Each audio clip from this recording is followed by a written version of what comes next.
दोस्तों नमस्कार, जय हिंद, जय भारत। मैं हूँ संतोष नायक। मैं कुछ अपनी बात, अपना अनुभव और जो मेरे से बीता हुआ है और जो अनुभव किया हूँ मैं, वो सच्चाई आप तक पहुँचाने की कोशिश करूँगा। जीवन में हर किसी को दुःख, तकलीफ़ और सुख इन चीज़ों का अनुभव होता ही है। ऐसा ही मैं भी हूँ, इन चीज़ों से मैं अछूता नहीं हूँ।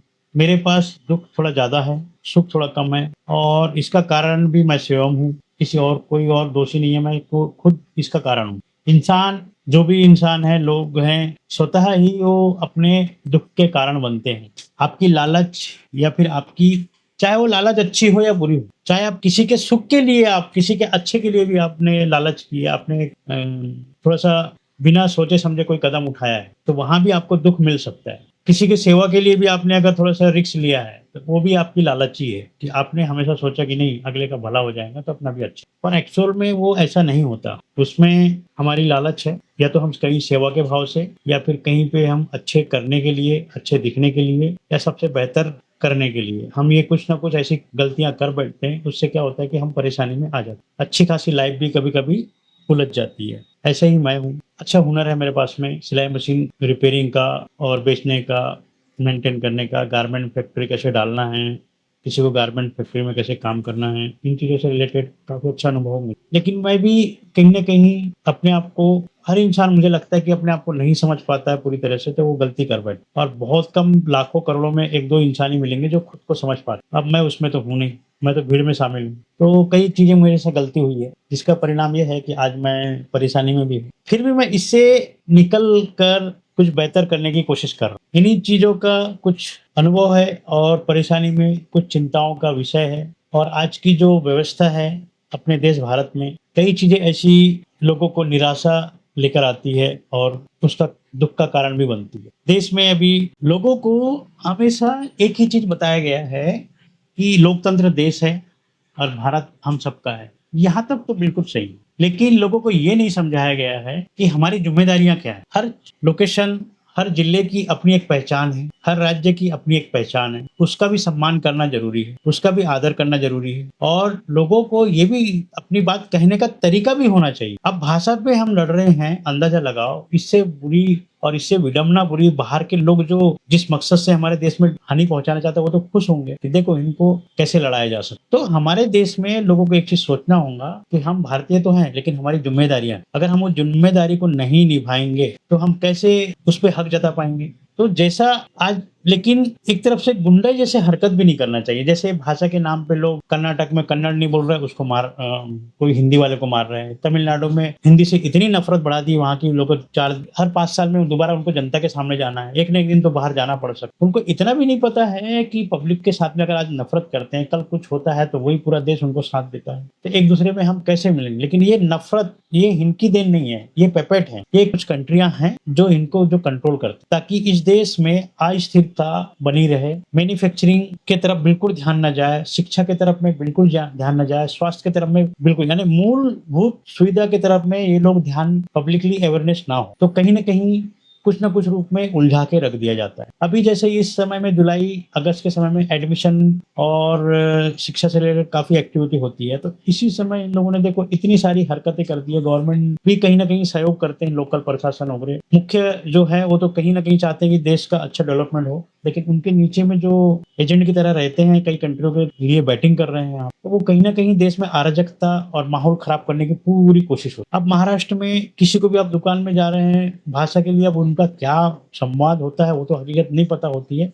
सीधा मारपीट में आ जाता, किसी के दिल पे लग गई बात, किसी को ऐसा हो गया कि अभी मेरा मान-सम्मान रहा नहीं, दुनिया में जीना कैसे? तो उसका बताओ क्या सोचेंगे? या तो मार पीटना और वीडियो भी जारी करना तो कोई इज्जत सम्मान की बात है या नहीं है? इस देश में कानून व्यवस्था, अब ये देखो यहाँ कानून के रखवाले, यहीं पे कई बार सुप्रीम कोर्ट स्वयं संज्ञान लेती है, स्वयं वो नहीं ये गलत हुआ है, इसका पिटीशन दायर करो, फलाना करो, खुद ही बैक टीम से काम कराने बैठेंगे और उसके खिलाफ केस होगा वगैरह वगैरह। अभी बहुत सारी चीजें, कई जगह अनियमितता होती है, कई जगह कानून के रखवाले बड़े बड़े हैं, ये लोग खुद बात नहीं करते। बिना कारण के पुलिस वाले भी किसी इंसान पे हाथ नहीं उठा सकते, बिना कानून अपने तरीके से काम। यहाँ लोग आपस में लड़ रहे हैं, मार रहे हैं। सबसे पहले भाषा अपनी जगह में, उनने अगर किसी ने मारा है, अरे वीडियो में दिख रहा है, तो सबसे पहले ऐसे लोगों को 10 साल 20 साल की सजा में डाल देना चाहिए। कोई फर्क नहीं पड़ता। क्यों? क्योंकि आप आपने सबसे पहले किसी पे हाथ उठाया है बिना फल। एक भाषा के लिए, एक खाने-पीने के लिए अगर ऐसी हरकतें लोग करते हैं, दबाव डालते हैं और गुंडागर्दी करते हैं, तो मुझे लगता है ऐसे में सख्त कार्रवाई होनी चाहिए देश में किसी भी कोने में। और इसके खिलाफ कानून के रखवाले, सुप्रीम कोर्ट, हाई कोर्ट जो भी हैं, बड़े-बड़े वकील हैं, इन लोगों को सामने आना चाहिए, इनके खिलाफ केसेस डालना चाहिए। अगर आप भारत एक देश और एक देश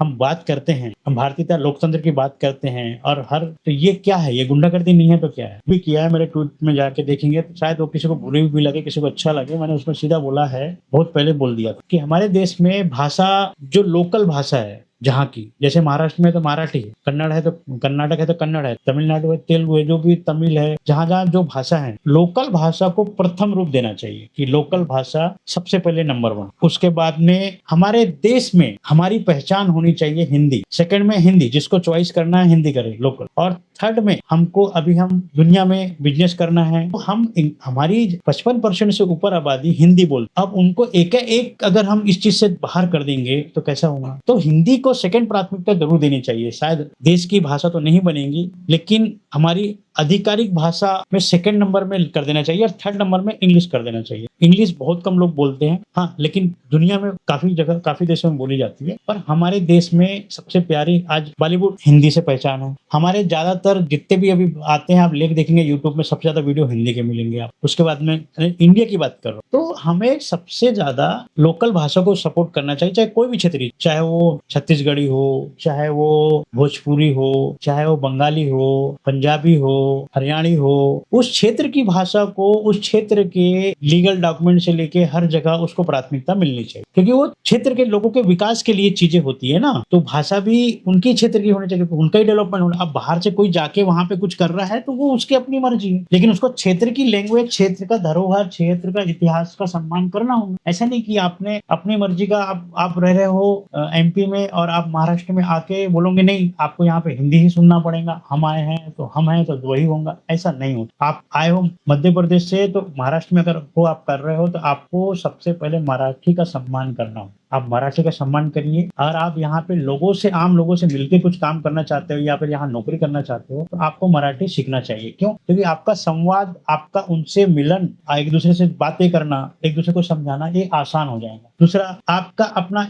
हिंदी है, ये आप जहाँ पे वो उपयोग हो सकती है, क्योंकि आप मराठी क्षेत्र में तो आप मराठी को प्रथम दो, उसके बाद में हिंदी को दो, और आपको जरूरत पड़ती है इंग्लिश की तो आप इंग्लिश को भी सीखो, हिंदी को भी सीखो। अब यहाँ से कोई मराठी अगर एमपी में जाता है और वो बोलता है कि मला मराठी येता है, मैं मराठी में ही बात करूंगा, तो ये कैसे चलेगा? वहां पे बोलेंगे नहीं मराठी नहीं होना, यहाँ हिंदी होना, ये नहीं।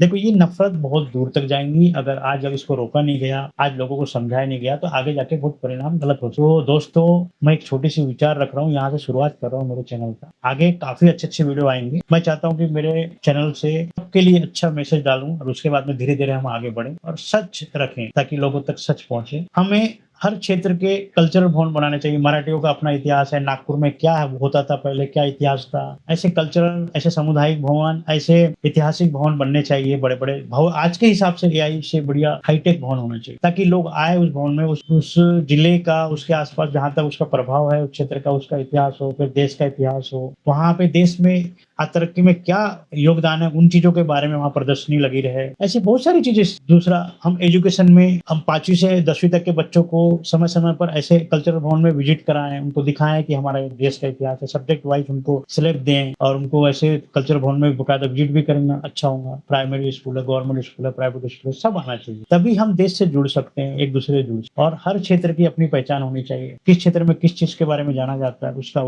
इतिहास वहाँ पे एक मैप और एक आपको स्टडी करना है। आप एजुकेशन को चाइना का एजुकेशन स्टडी कर लो। मैं ये चीज कुछ हद तक चाइना से देख रहा हूँ, कुछ हद तक मैं इन चीज में अभी मैं आगे बात करूंगा, जापानीज शिक्षा के बारे में बात करूंगा। ये लोग क्यों तरक्की कर रहे हैं और क्यों अपने देश से भी इतना प्रेम करते हैं और सादी सिंपल भी जिंदगी जीना चाहते हैं। ऐसा नहीं कि बहुत, देखो कुछ लोग होते हैं जो उनको हाईलाइट में जीना है, लेकिन एक समय उनको आना ही पड़ता है सिंपल लाइफ। ऐसे बहुत अच्छे वीडियो आएंगे मेरे जो आंख खोलने का काम करेंगे और हम अपने स्किल डेवलपमेंट और एजुकेशन और मूलभूत सेवाओं पर हम प्रशासन का ध्यान खींचने की कोशिश करेंगे ताकि हम कुछ बदलाव अच्छा कर सके। जय हिंद, जय भारत। मिलते हैं नेक्स्ट वीडियो में अच्छे बेहतर वीडियो के साथ।